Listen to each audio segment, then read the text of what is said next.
So, bata pa lang, nag-start na sila mag-set ng goals nila, no?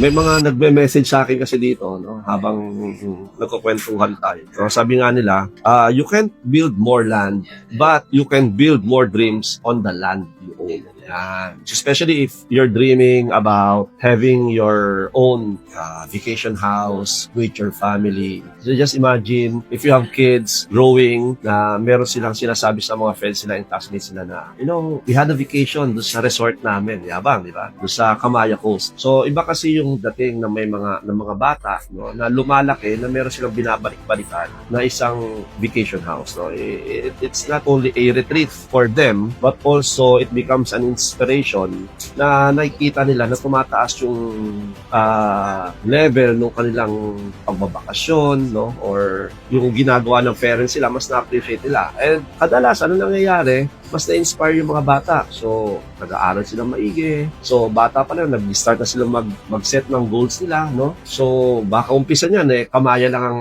nakita ninyong dream vacation ninyo. And pagdating ng mga kids ninyo, once they started dreaming or setting their goals, baka sa ibang bansa na yung gusto nilang mga vacation places, no?